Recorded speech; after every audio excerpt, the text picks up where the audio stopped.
Okay, well, everyone, welcome. We're at part two. Alex Baisley. We are deeply fortunate enough to have him grace us with his time and his years of experience. So the last session that we did, of course, was Alex and I riffing and sharing stories of uh, people who crafted a business around the lifestyle they want to have. So in this session, we'll be taking it a step forward into this domain of creating customer experiences. So Alex, over to you. Good to be here. Thanks again, Tad. This is great. It's certainly not an imposition. I've been looking forward to it for ages. This is great. Yeah, I'm happy to be able to have this second part of the conversation because this helps, I think, figure out the first part of the conversation. They work like a symbiotic union and one can help the other. And if you watched the last one and thought, yes, that maybe sounds good, but I don't know how to figure it out, this might help you figure it out, and vice versa. But, I think the metaphor here is that last time we were talking about your whole life, like your lifestyle. We're building a life, not just a business. And so if you think of that like that's your whole garden, and you got a meditation spot in the back, and you got maybe family over here, and you got a place to have your morning coffee, that's like big garden lifestyle, and trying to design your business such that it doesn't become a parking lot over the whole friggin' thing. In fact, maybe even something organically, permaculturally beautiful within the garden. That's the business. But now we take it one step further: is what parts of that garden are you trading with fellow humans for income, or or bartering, or whatever it is that you manage to do. But at some point, your business has to earn income, and your life has to earn income. Most of us. And so what part of the garden specifically do you grow the things that you can sell, basically? And I've noticed that if we apply the lifestyle lens to this, it can generate really cool results, very similar to last time in the sense that they can be quite unique, they can be easier to sell, but frankly, the idea is to build customer experiences that you love to be in. So, there's a lot of opinions on this topic, and perhaps all of them are right. My particular perspective on this, to add to it, I mean, if you want to Google great customer experiences and find out what you need to do to please people, you'll find loads of answers out there. And so I don't think I need to talk about that really, because I think what's left out of that conversation is me. You have to get up on a Tuesday morning and either be excited about your work with clients or groups, whatever you do, or not excited about your work with clients and groups. And so the whole premise of today's talk really is what can we do, or how can we design the customer experiences that you want to be there and that you enjoy it and it rocks your world and you wake up and think, wow, that's way more exciting than what I used to do. And, it sounds good. Isn't that nice? But it tends to, you have so much more of your own energy at play. And so it tends to just work better. So like last time, I have a whole bunch of examples and so on, but I want to start with one little teaching point, if you'll allow me, Tad.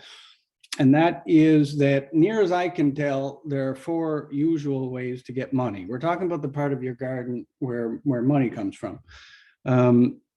And aside from like weird shit like cryptocurrency and stuff that I don't understand at all, there's 4 main ways to get money, and none of them are better than the other. You can mix and match like a grab bag of candy. You can take all 4 if you want, but the 4th one sets a lot of people free. So the first one is we get money from somebody: crowdfunding, government, a spouse, a friend, an inheritance, or from our own savings. Maybe we saved a bunch in our early life and now we're giving it back to ourselves. So someone gives it to us, even if it's yourself. Number 2 is we get a job of some sort. And for some clients, that is the perfect thing in the world, because it turns out they love what they do and it ruins it when they try to earn money at it. So let's not discount that or feel badly about ourselves if that's a really good fit for someone's life. The third is what most people think of as self-employment, at least in our industries and areas, spaces, is to sell a product or a service. So you sell soap, you sell cars, you sell life coaching sessions, massages, workshops on whatever your topic is.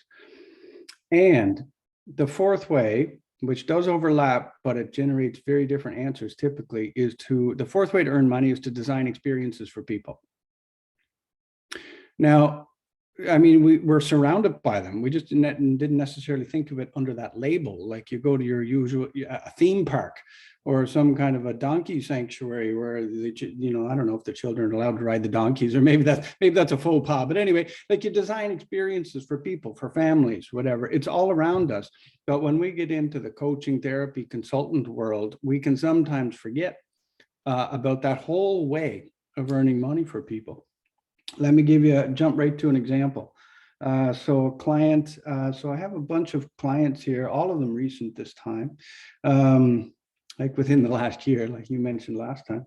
Melina Bondi is a former, I guess you're always a Buddhist nun, maybe, I don't know, but she left the monastery anyway, in Plum Village in France. And she is now creating amazing experiences online for people that involve meditation and social justice, all put together and overlapped. Incredible work she's doing. But one particular project that she has just begun after this discussion of lifestyle and mixing things up and what would you be excited about if you got out of bed, is that she's currently taking, not exactly a break, she never takes a break, but she's going to university and also taking on some learning, taking a program, and she has to work at her program anyway. So she has started offering a work party, I think it's on YouTube Live, where from 9 to 11 every day you can show up in her room online and co-work. But here's the thing, like you've heard of that before. That's not so special, even though it works really good, by the way. Is that what she loves is chanting and meditation, and I think maybe even dancing. So you go to her work party. I mean, you can bring whatever boring homework that you want to do for the 2 hours, but you start it with chanting. You start it and maybe you end it with dancing or something. So she blends these things together. And she said, if I get up in the morning and was excited to work for 2 hours with a bunch of people, what would it have to include? It would have to include singing, and it would have to include dancing. So that's Melina Bondi's co-working sessions, 5 days a week, currently underway. We can get links to any of these things that you're interested in later. So that's an example of something that I just keep coming back to the term life wealth. I think we have the potential to create something like life wealth for ourselves. And so when she gets up in the morning, just like the rest of the stories here, the day feels rich. The day feels nuanced. The day feels a good aesthetic fit for the person who's in it. And designing client experiences through that lens. Here I am. I know a few people that lead co-working type things. And who am I sharing right now? I'm sharing Melina. Why? Because it stands out. So this circles right back to Tad's marketing side of things, that you pick a bunch of things that go together that you would find interesting. I guarantee they'll stand out. There's, if you bring enough of you to the table, you're not bland. If you bring one piece, maybe a little bit, same as me. Carla has a business called Intuition Continuum, and she specializes in intuition for skeptics. It's great fun that people that are just sort of on the cusp of that. No, I don't want to believe it. Oh, I might believe it. Oh, I mean, and I wouldn't say she was bored with her sessions or anything, but she was trying to explore what could be done to light them up even more in her own eyes and in the eyes of others. I hope it's okay to speak for her. That's approximately accurate. Some of it might be apocryphal, but she had these not long, but deep dive types of sessions she would do with clients that would last for several sessions. And each of them were a little bit different from each other. And so what she ended up doing, she loves travel. So what she ended up doing is branding these things as travel adventures inside you, travel adventures into your intuition. And so she brands herself, like even in her own mind, just because it's very enjoyable, as I'm a travel guide to places that you haven't been before. And let's journey that together. And when she started approaching it through the lens of travel guide versus the lens of coach or whatever term that she used before, it brings out ideas that she didn't have before. And the whole thing stands out a little bit more. I think you would probably agree. Fran Cachetti Pretch, sorry, who's in this group here. I don't think on this call today, but she's in this group. And she has Barefoot Humans. And she does one-on-one sessions with people on a variety of topics, but the general flavor of it can be explained in one of her essential personality pieces that always comes across is this barefoot business, because she's always running barefoot or it's a very limited sandal on, like barefoot sandals. She run a marathon in those things. It's bloody incredible, crazy. And she said that when children grow up, they have barefoot at first, and if they happen to live someplace where they can be barefoot for a little while, that's wonderful. But at some point, you put shoes on the kid, and it's, in one sense, it's to protect them. That makes total sense, but it also then insulates them from the earth.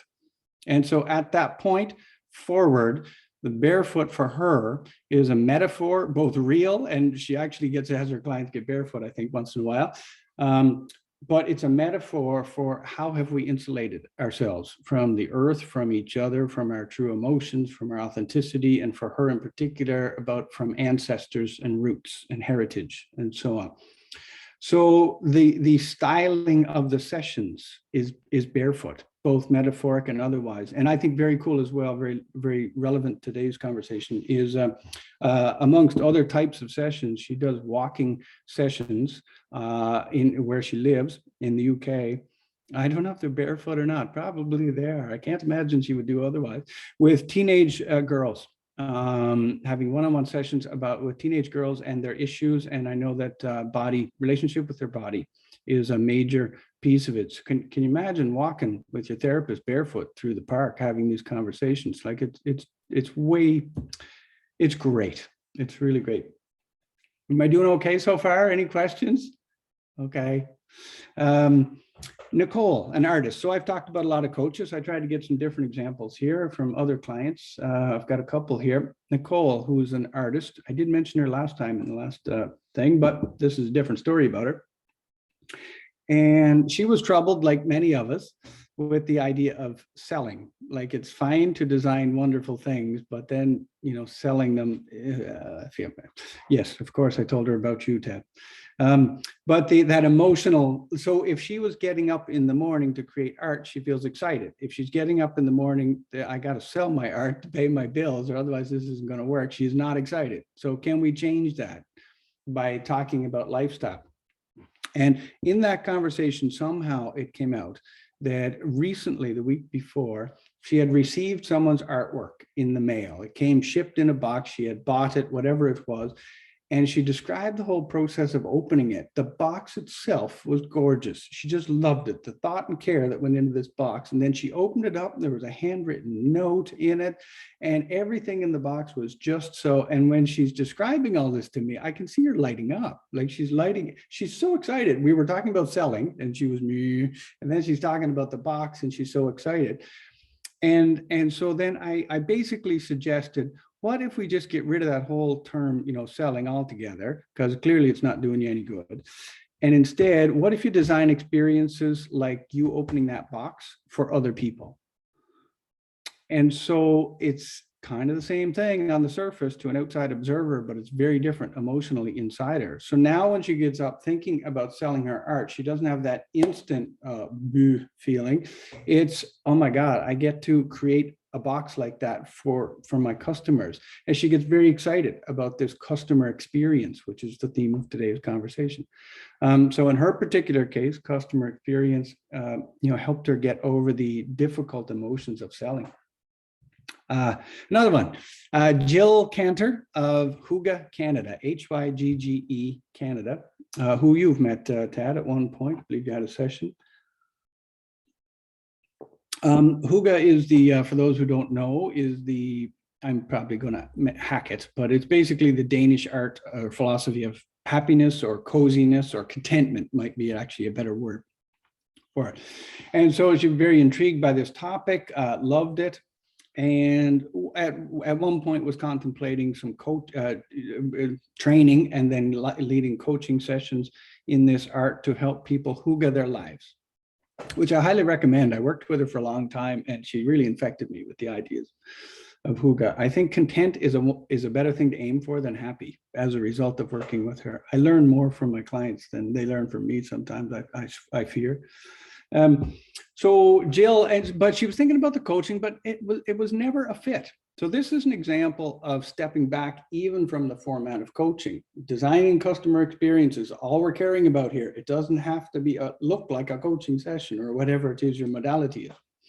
A massage therapist doesn't have to design a 1-hour massage. It could look extremely different than that. So here's an example. Jill, when we talked about lifestyle from what we did in part 1, all of us on this class last week, she said, one of the things that she loves to do is she loves shopping, in particular for artisan, handmade, beautiful maker items, like things that a person has put their personality, aesthetic, heart and soul and quality into, has a particular interest in Canadian artisans and makers. And it shouldn't come as any surprise that the whole philosophy of hygge and stuff, lends itself to cozy items like candles and knitting and whatever else, teacups, So she ended up, we worked together for a while, and she ended up creating the Hygge Canada subscription boxes. So basically, there's no coaching has come into this at all. That was just the entry point. I love this hygge thing. Maybe I could coach on that. But really what I want to do is shop all day. And I want to meet all these makers. And I want to have wonderful conversations with this woman in Quebec that makes these incredible candles. And I'd love to support them. I would love them to have, more sales. And I love to shop. And just like my other artist clients, she loves unboxing something. Like you get something in the mail and she, oh my God, here it is. So exciting. It's like Christmas morning every day for this woman. So her and her sister set up Hygge Canada, and you can get her subscription boxes. Some of them are monthly, some of them are special items like Father's Day, Mother's Day and whatnot. And they're stunning. She sent me one. It's beautiful. Really great work. So there's another example of designing a customer experience by stepping back from coaching. Incidentally, I hope it's okay to say this. I didn't really ask her permission. Maybe she'll forgive me. Is that one of the things she's contemplating is the idea of hygge retreats. And then, of course, the pandemic kind of, put an end to all that. For now, let's just presume at some point there might be some form of opening in the world. Let's be optimistic about this for now.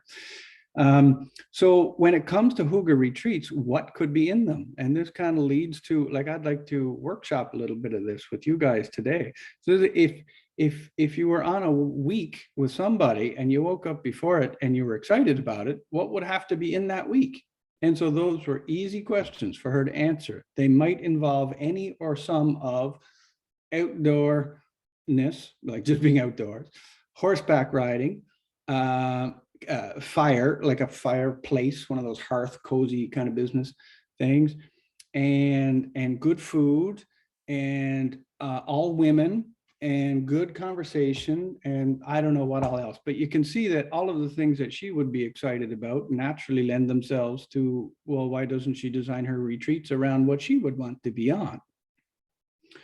Then there's the usual I shouldn't say they're not usual at all. They're incredibly rare in the world, but usual in my world, which is the people taking their clients out for walks now, for bicycle rides. Tad takes his clients puttering around his house, virtually at least, and the various stories that we shared from the last example. So just very, not simple, but easy to get to answers like getting outside, riding a bike, trail biking. I'll tell you about a motorcycle one in a minute, but stop here for a moment for a point that tends to help a lot of clients. Is it's fine to listen to me and think, yeah, that sounds good. But as soon as you try to put it in practice and maybe try to sell it, it's easy to dump all of the things you care about and just try to please people, because you kind of, maybe especially if you're first beginning, you kind of want the sale.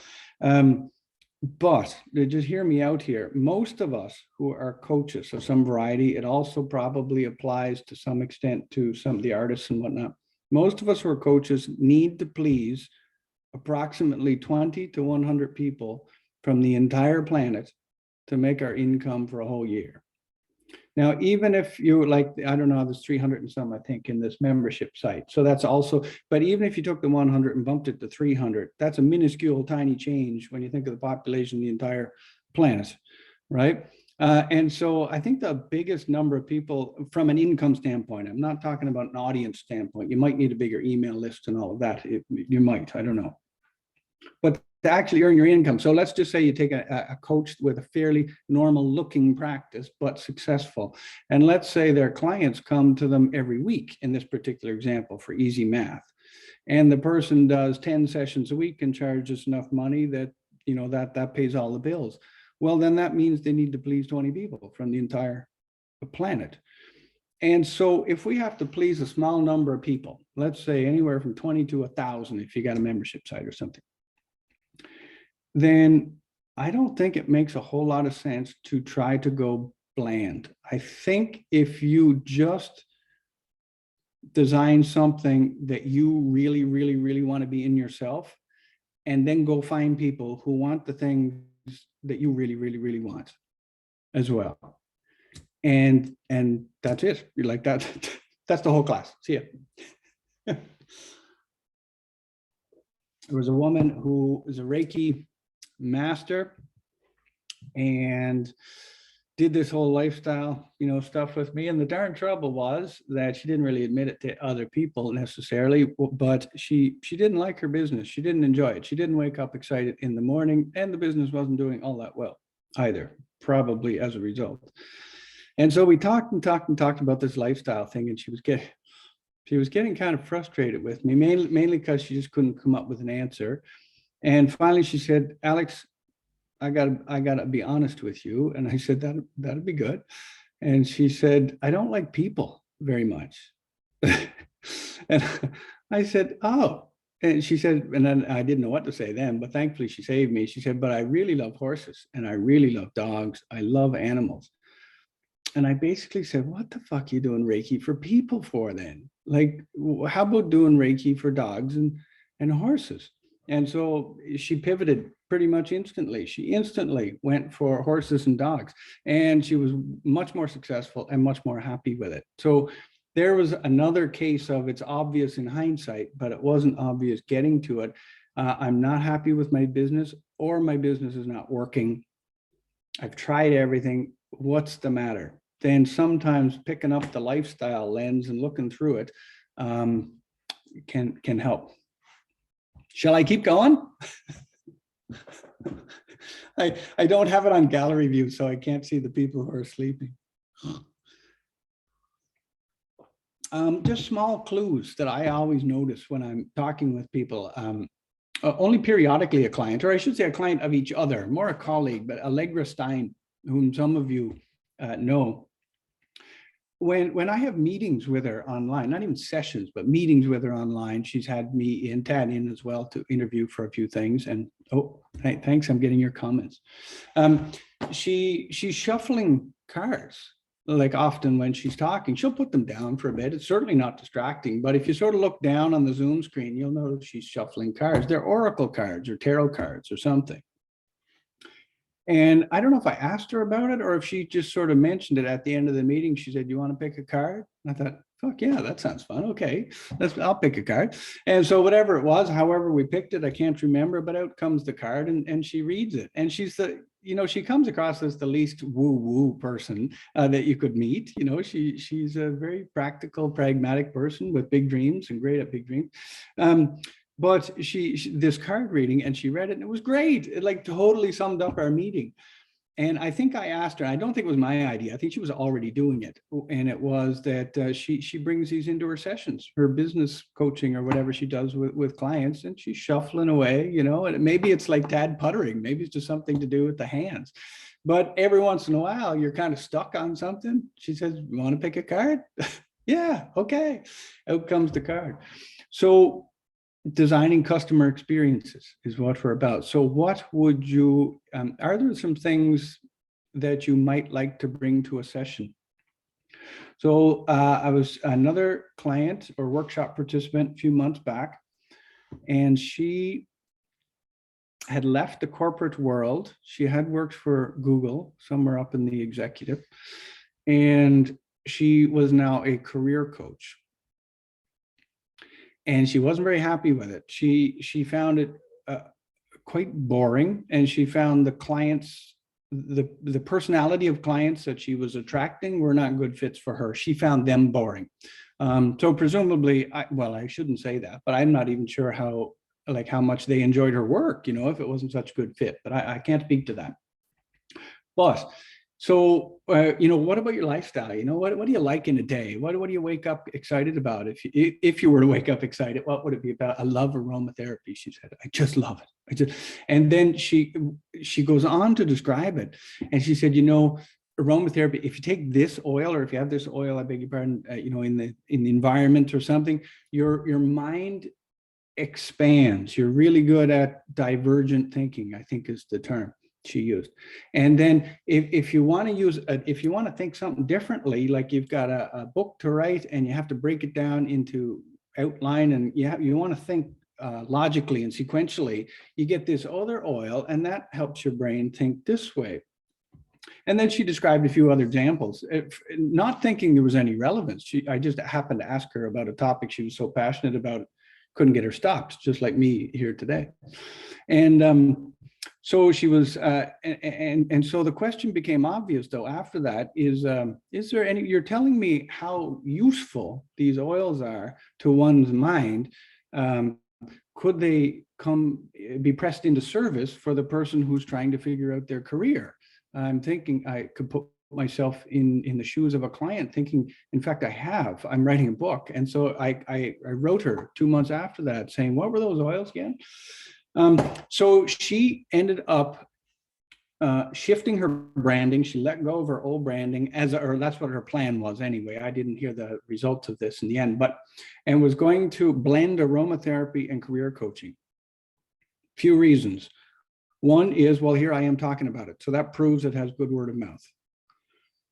Second is she's going to attract the kinds of people that are more fun to work with for her. If you don't like aromatherapy, you'll be nowhere near the place. And if you do like it, you'll go, thank be to Jesus. You're the only person in the world that's blending aromatherapy and this career, development stuff.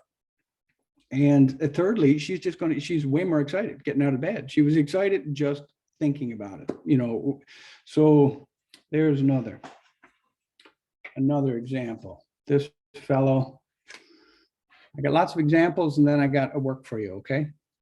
That's my plan. Interrupt me, Tad, at any point if you think I'm could use a little direction.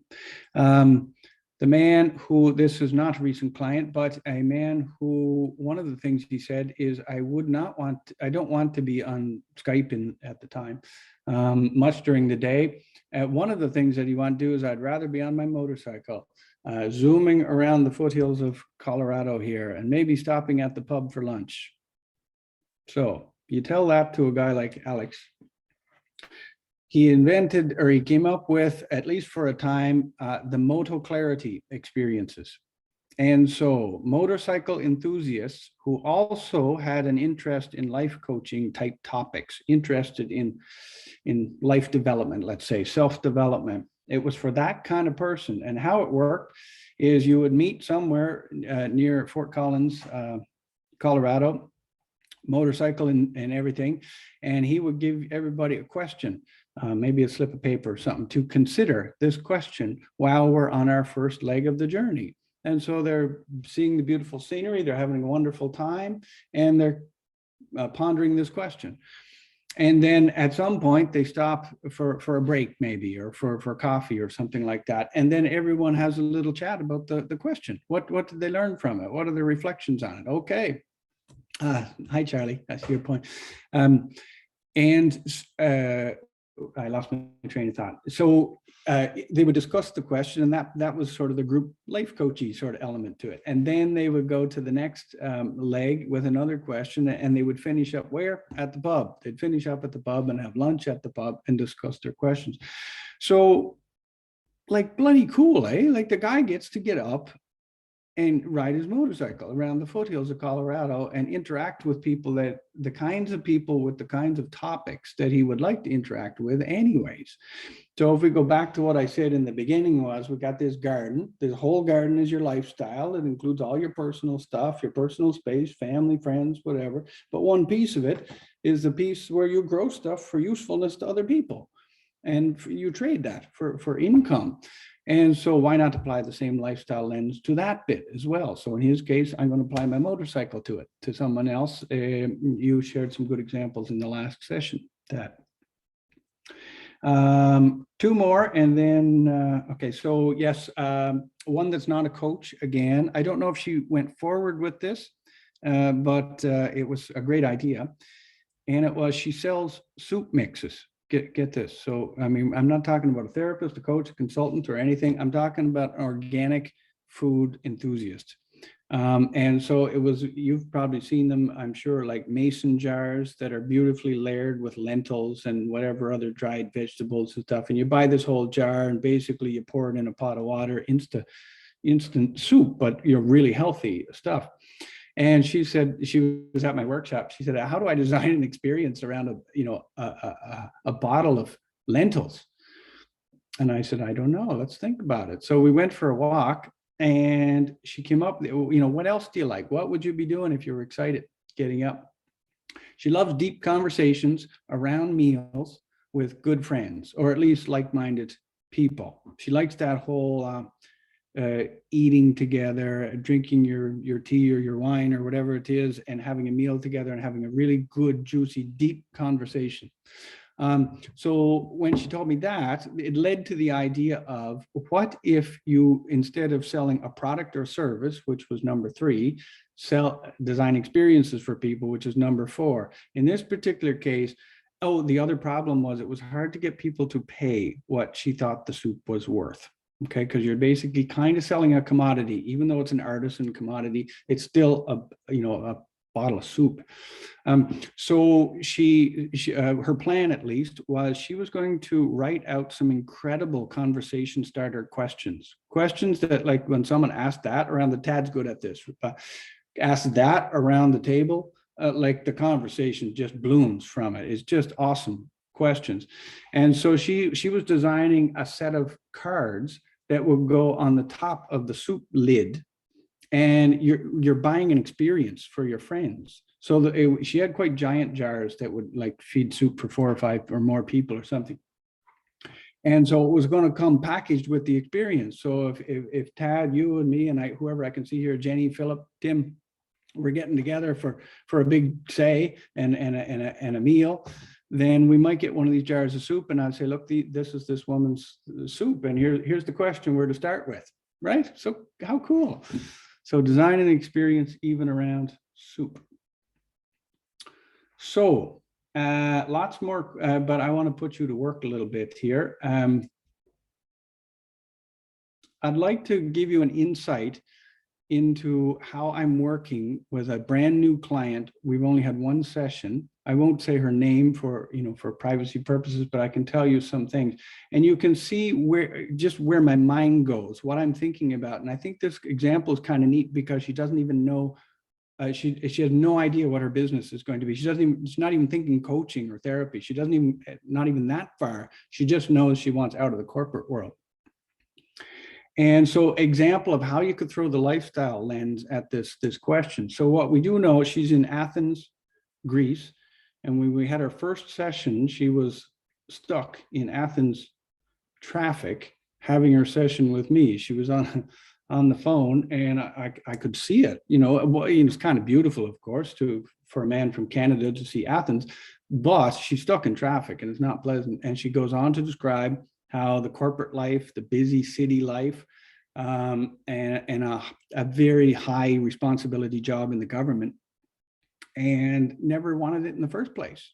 She never chose this direction. I don't know, I can't remember, it was her father, there was some reason, or maybe she just thought that was what I had to do, but she wants to do otherwise now. She has 2 children, and she would like to spend more time on the islands, not too awful far from Athens. You can get there by boat or fly pretty quickly, and no idea what she wants to do.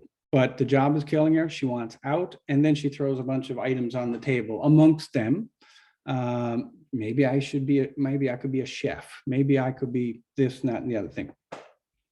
But when we talked about this thing, like if you woke up on a Tuesday and you were so excited, this is one thing that has floated to the top in our first conversation. We'll see where this goes in a while.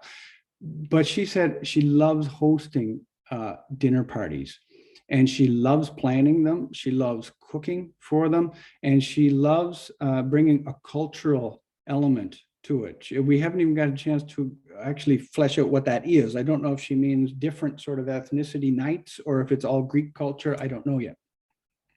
But there's a cultural element to it. And I could tell when she was describing it. I always watch body language with my clients, if I can think of it. Not that I'm reading them, but I'm just looking for signs of excitement.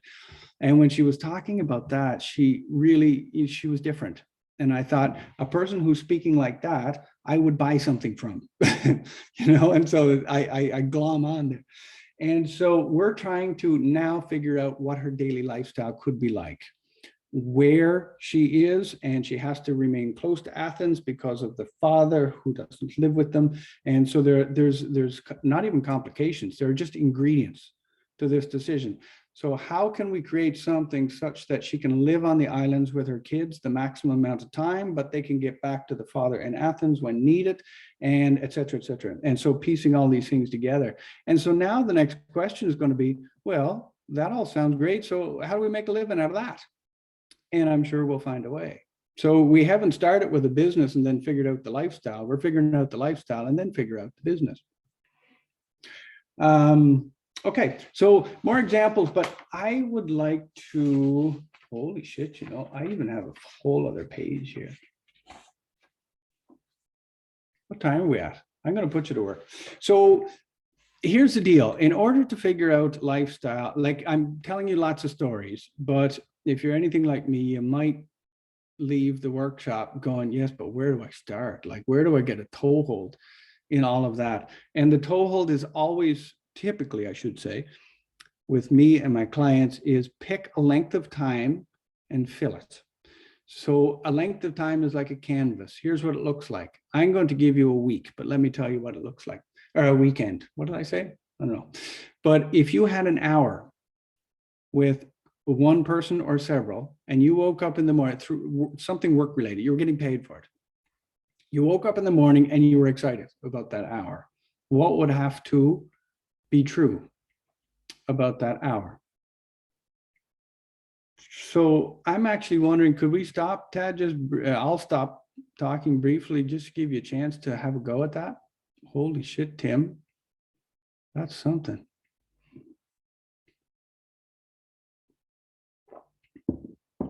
God, I'd beam myself and be unconscious doing that.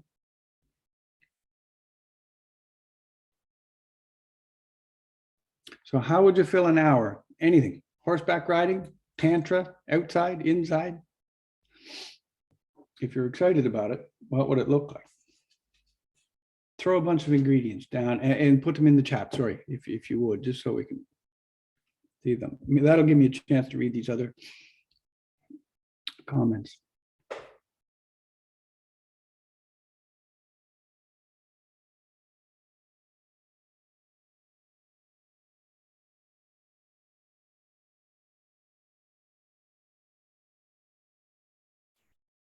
Coralie says, possible to look at it for a day instead. Am I muted? No. Yes, 100%. I should really give you that blessing, that if there's a different time frame that's easier for you to fill, go ahead and do that. A weekend, if you want. If you had a weekend with 6 people and it was bloody awesome and you couldn't believe you're getting paid for it, what happens on it?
What's really striking me is that here you've been working at this lifestyle thing, at least under my supervision, let's say, for exactly 3 minutes, and you're already creating ideas that I think are very sellable because they stand out.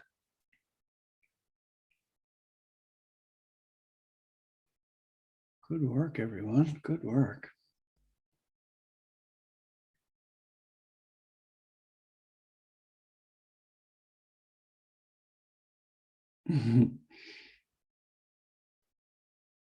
Few people love cats.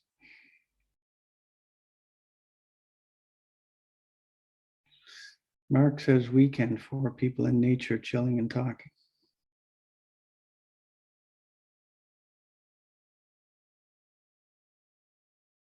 Nice work, Philip.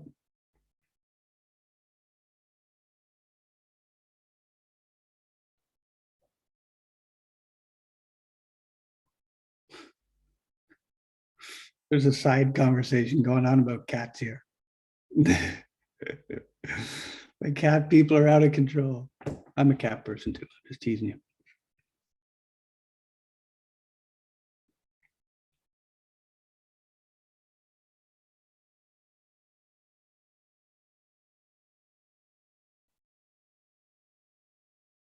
Okay. Now, let's just change the time frame. So just pick a different time frame to do the same thing again. We won't take as long, but just to notice that a different canvas might give you different ideas. If you picked an hour or something, you know, choose a week or vice versa.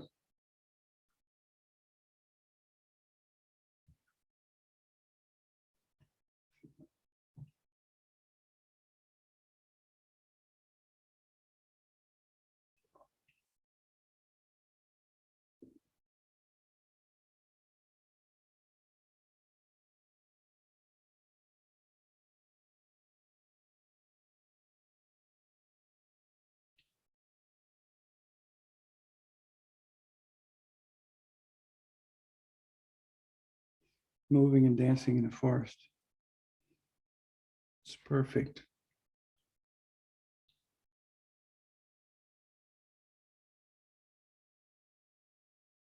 That's good, Tad.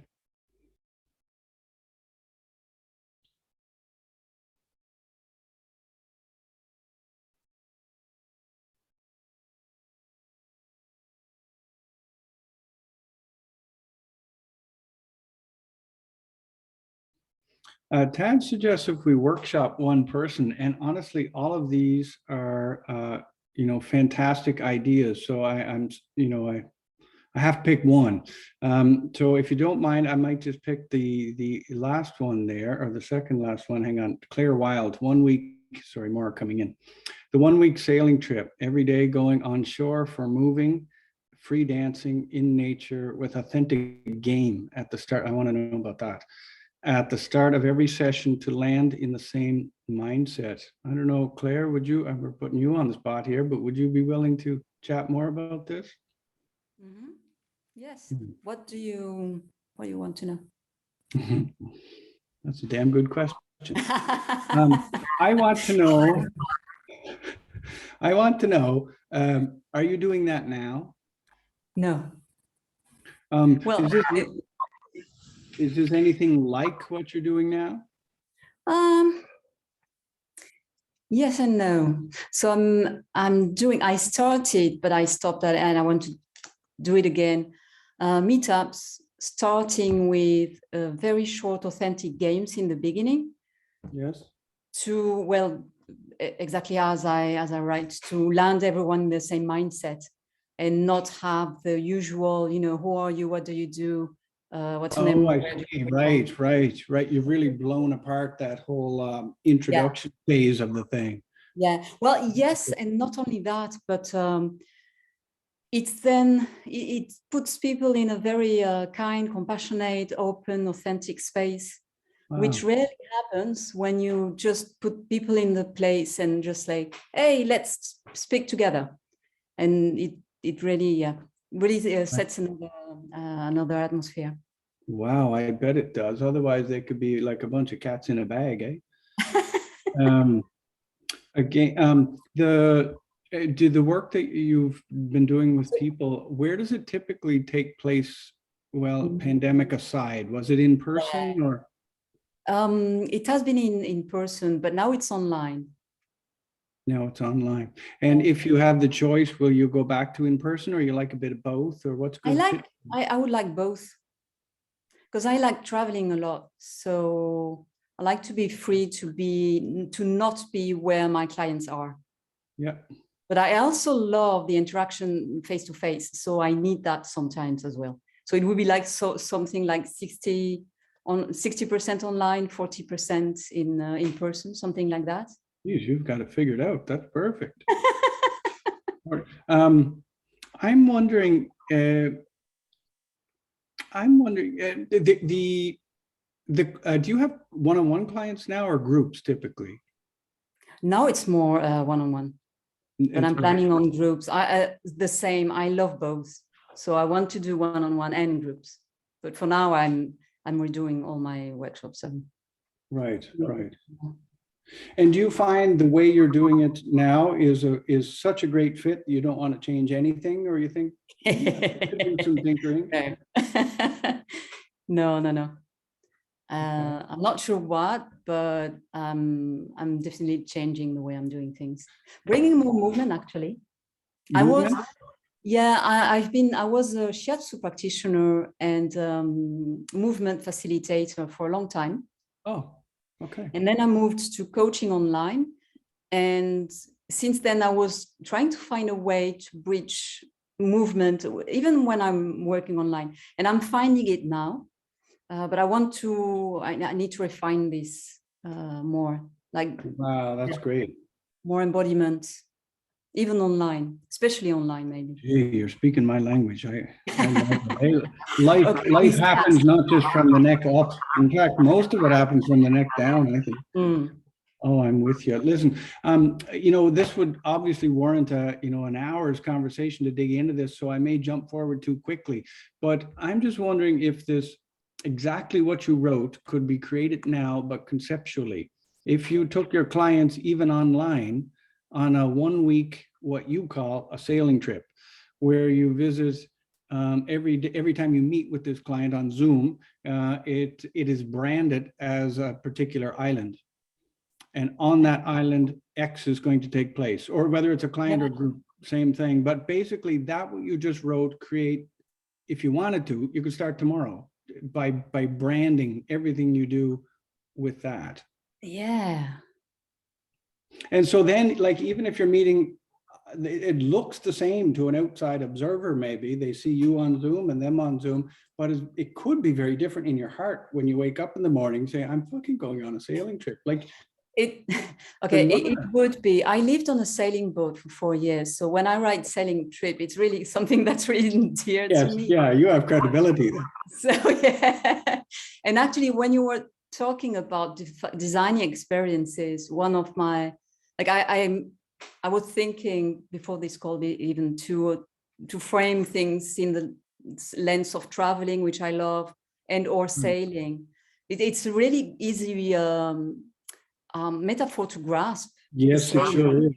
Yeah, and I have lots of metaphors for and lots of stories to fuel this. So yeah. One thought I have on this too is, in combining an earlier idea, is you could set up one of these sailing trips, but people have to register far enough in advance that you could mail them a box. And in that box would be 7 smaller boxes, and in each of those boxes, oh, that's badass. There's supplies. So, hey, we're in this country, and so here's the scent. Like there's some incense of the smell of popular. Yeah. Here's some food, or some spices. So put this on something you cook, and here's a recipe. In fact, you can, I don't know, cook this up, or here's some candy from that country. Here's music. Go to this link, and you'll hear some music from this country that we can dance. I don't know what it would be, but there might be something you could mail people physically. Poetry from a poet, in that country. Some art from somebody in that country. a little wooden carving or something. There's probably so many things. Geez, that's a fantastic idea. And until you get up to speed on the physical objects, you could probably create that conceptually Totally. with an email with certain links. Until I agree with that, I like the physical thing, but until that point. Well, it would probably, I would need someone to help me with that, because I'm always in places like now I'm in Bulgaria. Even to get a letter, people struggle for months. So. Oh, I see. Okay, right. So I would need someone to help me with that. But I love the idea, because even that, I traveled a lot. I lived in different countries. So even I just feel excited just by the idea of, okay, when I was living in Thailand, what sounds, what smell, and this. What movements? Create on, even online, like sounds and poems, this kind of stuff. I love that. Thank you, guys. It's really inspiring. This is, I love it when people think I'm clever. I have enough ego to enjoy that, like everybody else. But I mean, the God's honest truth is that it's kind of an easy job. Like if you figure out what a person would like to do during the day and be excited about, you can almost always translate it somehow. Even in this case, this is a great example because it's translated conceptually, not to say that you can't also build those other things like an actual sailing trip and so on. Well done. Well done. Should we, sorry, I'm feeling awkward here. Do we move on or do we talk more? Tad, what do you think here? The road trip, Charlie says. What else in the group who would like Alex's support workshopping your idea? Raise your hand. Unmute yourself, be reckless and jump in. Reckless. I'd jump in there if nobody else is up for it, but I'm happy to give some other time. Oh, hi, Charlie. Nice to see you again. Yes. Boy, what a journey to get here to this spot right here. I was listening to you at my physical therapy session. And then I came home with my lovely coffee. I had a nice giant coffee and I set it down and it went everywhere. So I'm fumbling, trying to continue listening to all of this genius of Alex. Throwing down towels. Oh, I mean, it's nice to be on the receiving end of someone working so hard to pay attention to me. Thank you. I didn't want to miss a thing. Good stuff. Are you? Do you have a question, Charlie, or just? Yeah, well, I was just you always get me thinking every time we talk or listen to you. I had mentioned on one of our sessions, Alex, that I talked to Ted before talking with you this last time, and I talked about how I just geek out so much over the different life models and the different business models, what you're talking about, really. Yeah. And I'm all about the multi-passionate person and really helping those folks in their business, trying to bring it together. And there's a lot of different things, and I was starting to kind of put it together, but none of them sound as interesting as the stuff you're talking about. And I'm loving it. But I started thinking as you were talking, I had mentioned this list I had made when I was in elementary school of 122 things I wanted to do before I died, like even back then in this podunk town, I just wanted to do it all, and I've been pretty steady with 15 years of critical care nursing this last stint, but overlapping it with coaching and all of that jazz. But I just started thinking, I don't know what this would look like, but it's intriguing to think about. Whether it be that list or a new list, I love the idea of trying to accomplish my list, but involve my clients. Creating a project for whatever excursion experience that I was going on. I'd love to plan and I'd love to organize. I think all I would do is plan and organize new trips if I could. It's crazy that you bring this up because further in my notes, which I wasn't going to get to, was you. I was going to mention that Charlie Lofquist loves systems. So here you are, suddenly, and we do get to talk about it. And I also have the benefit of knowing you a little bit better.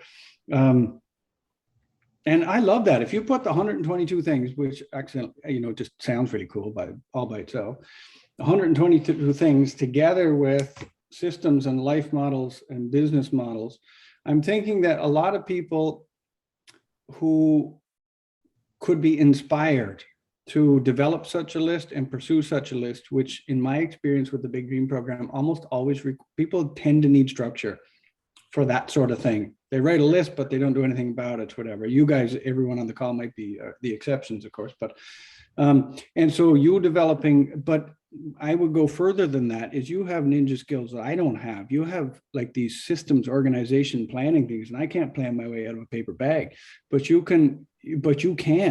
And so if I was wondering, even last night when I was thinking about you, Charlie, I was wondering if you could design almost like turnkey life systems or life models or business models to suit a particular kind of personality.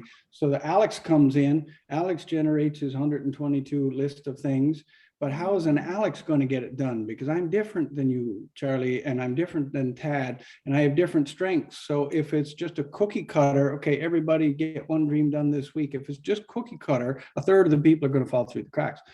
But if you, or 2/3 maybe, but if you could bring some almost off the shelf, pick up the box, here's how a person like you can accomplish your 122, something like that, some kind of a combination between the two things you said instead of choosing. I've got a Trello board for that. Yeah, I bet you do. I bet, yes, I can see that. Which makes me salivate a little bit. I have a Trello board, but it's a fucking mess. Like it's like someone took Scrabble pieces and threw it. So I admire your systems thinking, your clear thinking. And so if I was your client, that would be one of the parts of Charlie that I would be grateful to have, like access to that. Not even just you doing stuff for me, but just your energy, like just talking to you helps clarify systems for the person speaking to you. And I could see you doing wonderful things with this. And then if you styled it around whatever sort of branding, again, like we were talking about the sailing trips there with Claire, if you needed to, maybe you don't have to, but if you could brand it around something that you would already be wanting to do it anyway. Yeah, I should stop talking, let anyone else get a word in, but what do you think, Charlie? I like it. And I like to hear you say that you like systems and strategies, because I always think that that's the boring side of me, but I love it. It's not for people that are bad at it. I think I shouldn't speak for them. I was thinking last night, I think this is relevant and I'll make it quick, I was thinking last night, I'm really good at making lists. I'm really good at making outlines. I'm really good at writing down the 114 steps it's going to take to accomplish this. And I'm even not bad once in a while at accomplishing a few of those things. What I really wanted, and I Googled it and I couldn't find it, is I want an app such that I put in all 114 things, I put in all of the steps, and I put in a priority or a due date or something, and it tells me what to do on a Monday. It tells me what to do on a Tuesday. And for the life of me, I can't find it. And I fall through the cracks. Half my potential is left on the table because for lack of a system like that. Well, Charlie, you'd be good at it. Let me just put in a plug for the app called Things, Cured Code. Yes, I have it. And does it do that, Tad? Well, you can schedule actions to appear on a certain date. So that's me having to think of what action. I want it to tell me what to do on a Monday. Well, but what you can do is you can dump all the things in. Yeah. When you look through it, you take the 5-10 minutes, say, okay, I'm going to do this on this date, do this on this date. You put it in the date, and it vanishes from your to-do list, but it reappears on that date. I got to try it. I remember you talking about it, and that's why I downloaded it 2 days ago. So I will give it a shot, Tad. I'll give it an honest shot. Yeah, it's yeah, I would double down on what Alex is saying. People need systems and models, and so I'm just thinking. Now, Charlie, is it business models in particular that you're interested in? Business models, business systems? Business and life, I'm, you know, that's coming more to the forefront. I mean, I've always been, you know, Alex spoke to those people who are very experience driven or have always, you know, admired that person that's, you know, taking the time to sail the world. And, you know, for a time there, before I started really adulting, then I felt like I was doing a lot more of that. So life models and business models, I think, can help how you can work them together, you know. Are your clients, do you want to be working with entrepreneurs? Is that your thing? Yeah, I think that, I mean, the people, you know, that I love to hang around are the coaches and the creatives and critical care nurses. I like them a lot too. And they, do you have, as Alex was saying, do you have some sort of generic template? Like, these are the main kinds of models I see generically, like here are the 5 major models that I see. Do you have something like that? You know, I definitely am just at the beginning of this. I was more focusing on the who of my niche, and you know, knowing that I love to work with the multi-potentialite that's trying to fit everything in. But I haven't really got into, I haven't made it a clear document or anything as far as business models. I just love researching them and figuring them out. Well, I would give you that as a challenge over the next week, is to just sit down, look over all the business models you looked over and see if you can be distilling it down. It's like, okay, generally there seems to be this type of model, this type of model, this one. These are the general structures, and or here are the major elements that I keep seeing show up over and over again. Yeah. And to really map those out. And there's something I'll send you that Allegra Stein and I put together around this.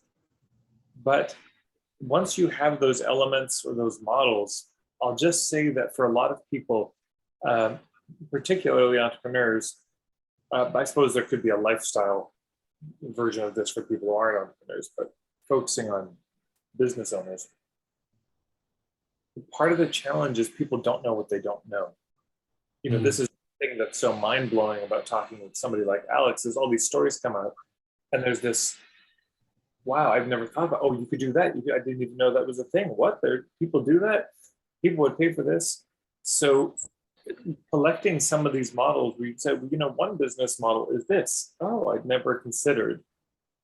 So I would invite you to come up with, it seems like 2 things, models and elements. Yeah. Models being here's the elements, I guess, put together. But elements being here are the separate discrete parts.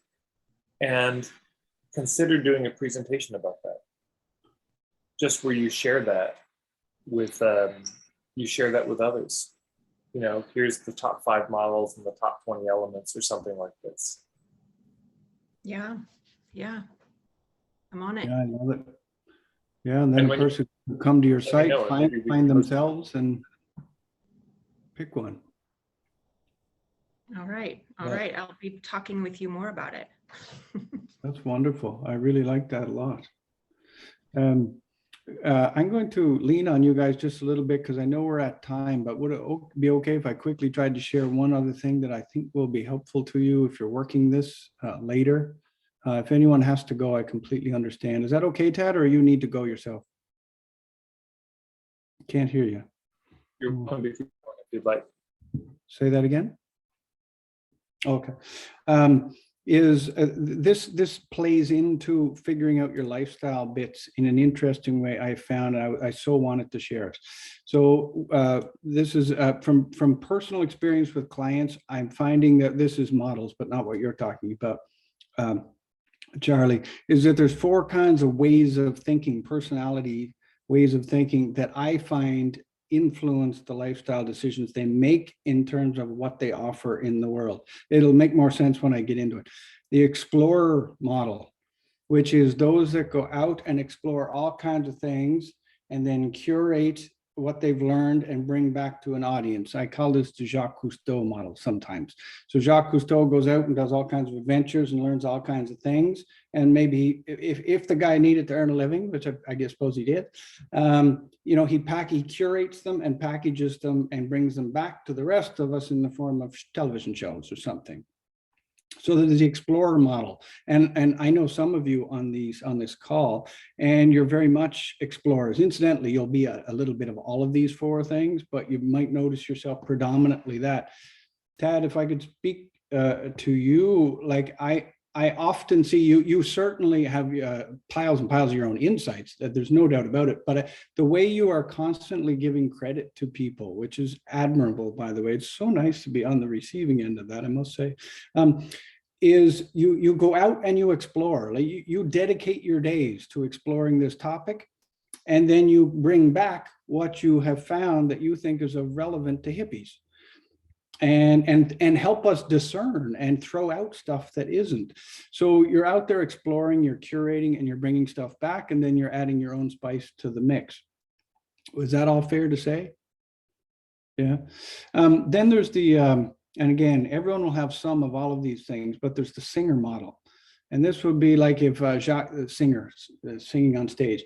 Like Jacques, that would be if Jacques Cousteau, instead of what he actually did, wrote Broadway musicals on the theme of oceans and octopi and stuff. So the singer model, like most of the work comes from the inside out.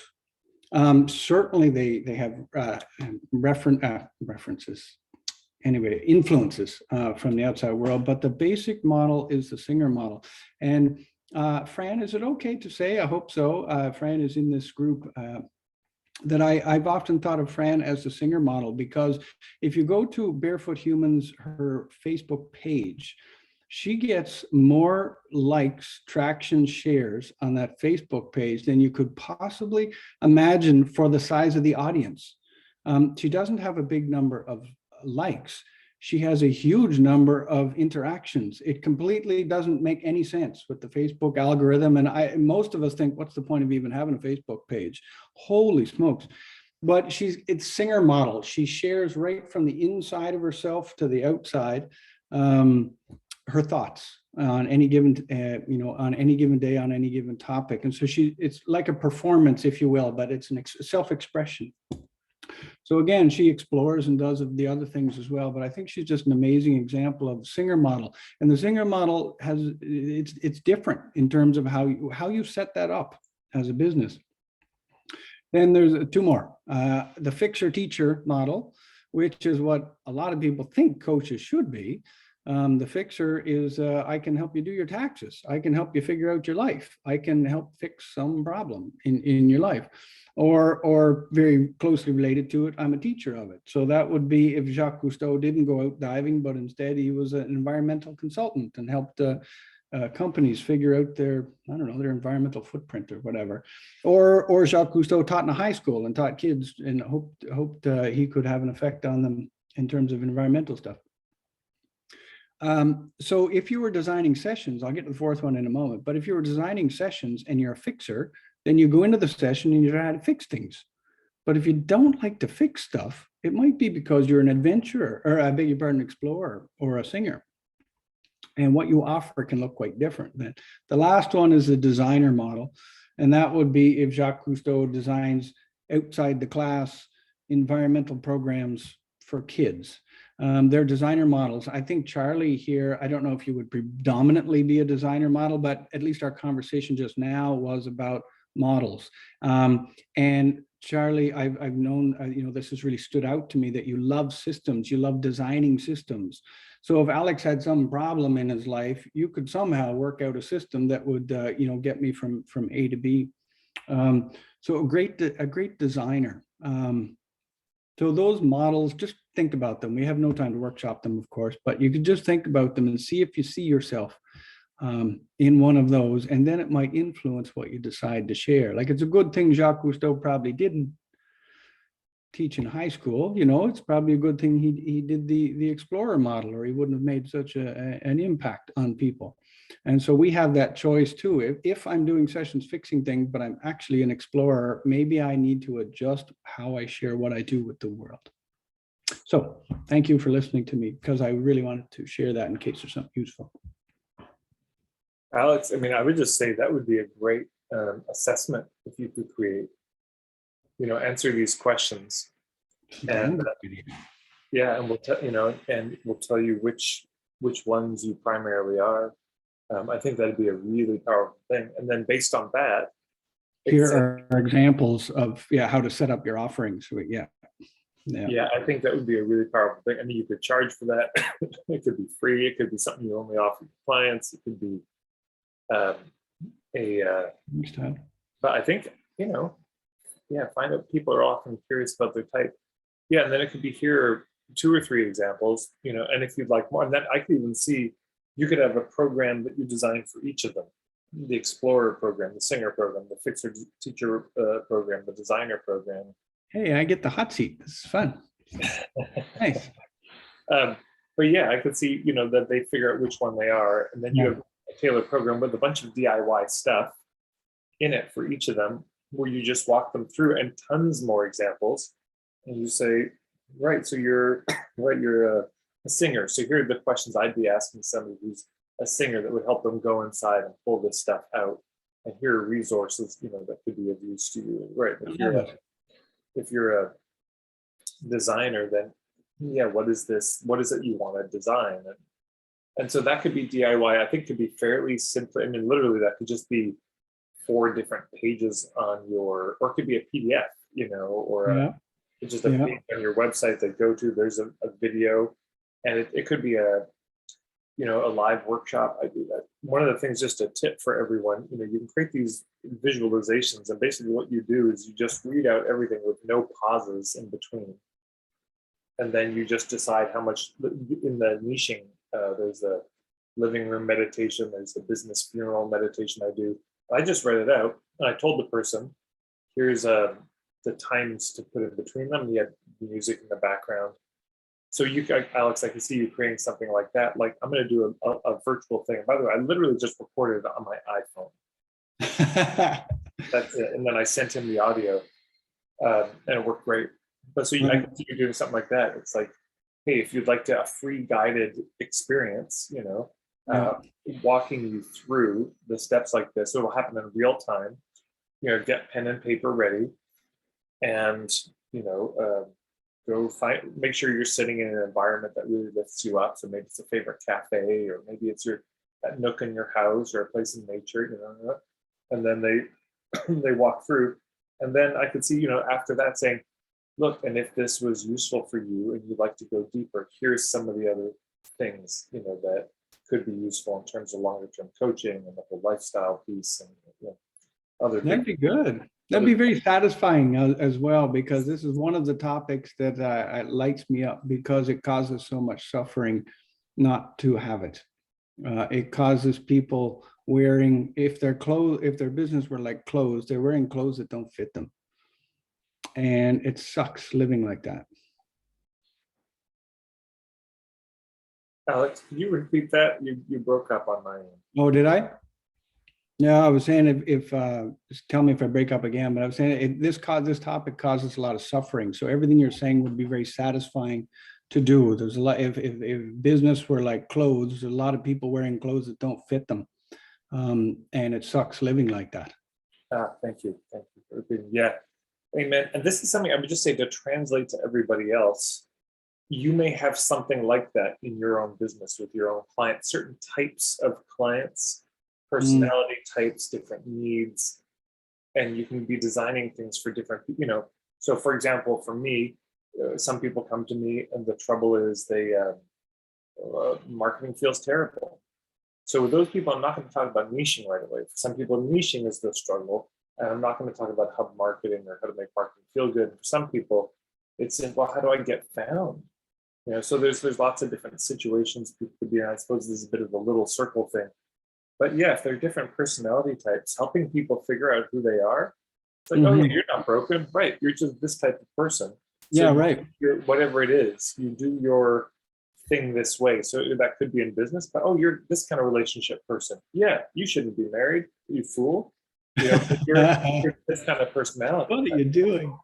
Yeah, or health-wise. Yeah, I mean, this is the whole Ayurveda, that Vata, Pitta, salsa, the 3 dosas, and but which type you are depends on what you do for your health. Like, right. Routine's good for you, routine's not good. Yes, right. And, spiritually too, there's probably different personality types or sort of approaches to spirituality. And people will, try to fit themselves into a box they don't fit in. So I would encourage that as something to mull over with your clients. Are you seeing patterns of different types that need a different approach? Because one is you might say, okay, then I'm going to come up with something for all of them. But, for example, Alex might say, the truth is, I really only like working with the explorers. So you may find there's actually one of them, and then that's a way to refine your niche. Like, the other ones are cool. And if I say, okay, I only want to work with the explorers, that goes into the sales copy. Mm-hmm. Such a way that it would filter out those other three, that you never have to work with them at all. So, rich conversation. Love it. Yeah. Thanks for the great ideas. Yeah. And Alex, I hope if you'll do it, you'll let us know because, or let me know anyways, because this is something that'd be very useful for the members here. If you had some sort of assessment that everyone could do, Okay. I just Well, think that's my motivation. Yeah. Yeah, sure. Absolutely. Yeah.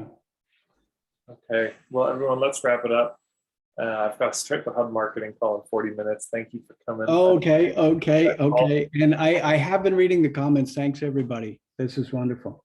And we've got the hub marketing, and then tonight, 7 p.m. my time, 6 p.m. Pacific, is the food security 60-day challenge overview with Natalie Pepin. So hopefully we'll see some of you there. I know that timing is not going to work for those of you in Europe, but there will be a recording as always. All right, everyone. Thank you so much. Perfect. See you, everybody. Have fun.